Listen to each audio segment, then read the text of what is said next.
നമ്മൾ നേരത്തെ തന്നെ ജനുവരി 10-11 തീയതികളിൽ നമ്മളിവിടെ ഒരു 36 മണിക്കൂർ പകൽ സമരത്തിൻ്റെ ഭാഗമായി തന്നെയാണ് ഈ പണിമുടക്കം പ്രഖ്യാപിച്ചത്. പ്രധാനപ്പെട്ട മുദ്രാവാക്യം പങ്കാളിത്ത പെൻഷൻ പിൻവലിച്ച് പഴയ പെൻഷൻ പുനഃസ്ഥാപിക്കുക എന്നുള്ളതാണ്.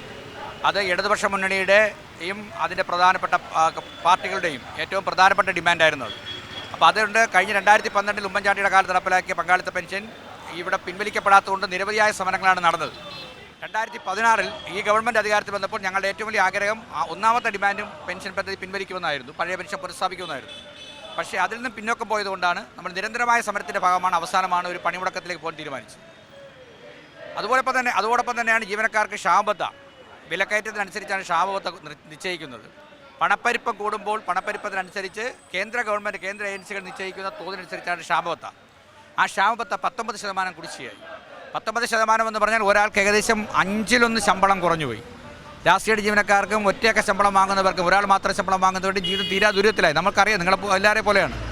സമൂഹത്തിനകത്ത് ഏറ്റവും ദാരിദ്ര്യത്തിൽ അനുഭവിക്കുന്ന വിഭാഗമായി ഒരു വിഭാഗം ജീവനക്കാർ മാറിക്കൊണ്ടിരിക്കുന്നു. അപ്പോൾ ഇതെല്ലാം മുന്നിൽ കണ്ടുകൊണ്ട് ഒരു സമരം ചെയ്യാതെ നമുക്കിനി ഒരു അവകാശങ്ങൾ നേടിയെടുക്കാൻ കഴിയാത്തൊരു സാഹചര്യത്തിലാണ് ഇത്തരത്തിൽ പണിമുടക്കത്തിലേക്ക് പോകേണ്ടി വന്നത്. ഇന്നിപ്പോൾ സമരത്തിൻ്റെ ഒരു ഘട്ടം കഴിഞ്ഞപ്പോൾ ആദ്യത്തെ ഘട്ടങ്ങളിൽ നമുക്ക് കിട്ടുന്ന വാർത്തകൾ ഏകദേശം 75% ഓഫീസുകളിൽ സമരം പ്രാബല്യത്തിലായി എന്നുള്ളതാണ്. സ്വാഭാവികമായി സെക്രട്ടേറിയറ്റ് ഉൾപ്പെടെയുള്ള സമര കേന്ദ്രങ്ങളിൽ നമ്മൾ പ്രകടനം നടത്തുമ്പോൾ നമുക്ക് കിട്ടുന്ന അറിവ് അങ്ങോട്ടുള്ള പ്രാദേശികമായ ഓഫീസുകളൊക്കെ തന്നെ ഡയറക്ടറേറ്റുകൾ ഒഴിച്ച് പ്രാദേശികമായ ഓഫീസുകൾ പൂർണ്ണമായും അടഞ്ഞു കിടക്കുന്ന ഒരു സ്ഥിതിയിലേക്ക് സമരം കൊണ്ടെത്തിക്കാൻ നമുക്ക് കഴിഞ്ഞു. ജീവനക്കാരുടെ ആകെ വികാരം, അത് സർക്കാർ ജീവനക്കാരുടെ ആകെ ഒരു വിഷയമായി ഈ പണിമുടക്കം അവർ ഏറ്റെടുത്തു കഴിഞ്ഞു. അത് ഗവൺമെൻറ് മനസ്സിലാക്കിക്കൊണ്ട് തുടർ നടപടികൾ സ്വീകരിക്കുമെന്നാണ് ഞങ്ങൾ കരുതുന്നത്. ഡൈസ്ലോൺ പ്രഖ്യാപിച്ചാൽ നമ്മുടെ ശമ്പളം പോകും. അതുമല്ല, ആ നിയമങ്ങളൊന്നും ഞങ്ങൾക്ക് നിയമങ്ങളൊക്കെ നമുക്ക് സമരത്തിനെതിരെ പ്രയോഗിച്ചാലും അതൊന്നും ഇവിടെ ഏസിയില്ല. അതിനെയൊക്കെ തള്ളിക്കളഞ്ഞുകൊണ്ടാണ് ജീവനക്കാർ പണിമുടക്കം ഏറ്റെടുത്തത്. അത് നമുക്ക് പോകും. സൂചന പണിമുടക്കാണ്. മറ്റ് പണിമുടക്കങ്ങളെ സംബന്ധിച്ച് തുടർ സമരങ്ങളെ സംബന്ധിച്ച് ഉടനെ തന്നെ നമ്മുടെ സമരസമിതിയുടെ അധ്യാപക സർവീസ് സംഘടനാ സമരസമിതി എക്സിക്യൂട്ടീവ് കൂടി തീരുമാനിക്കും. ഈ സൂചനാ സമരം കണ്ടും ഗവൺമെൻറ് അതിനകത്ത് തീരുമാനം മാറ്റിയില്ലെന്നുണ്ടെങ്കിൽ, കുറച്ചുകൂടി ജീവനക്കാർക്ക് അനുകൂലമായ തീരുമാനങ്ങളിലേക്ക് വന്നില്ലെന്നുണ്ടെങ്കിൽ അതിശക്തമായ അനിശ്ചിതകാല സമരം ഉൾപ്പെടെയുള്ളതിലേക്ക് നമ്മൾ മുന്നോട്ട്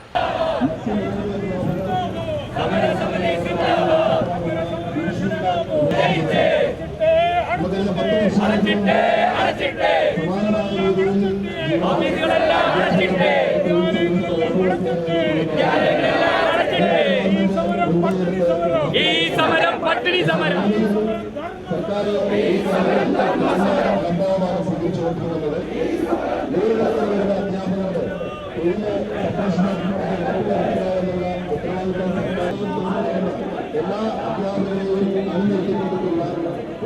ഏറ്റവും പുതിയ വാർത്തകളും വിശേഷങ്ങളും വിരൽ തുമ്പിലറിയാൻ സീ മലയാളം ന്യൂസ് എല്ലാ ഡിജിറ്റൽ പ്ലാറ്റ്ഫോമുകളിലും ലഭ്യം.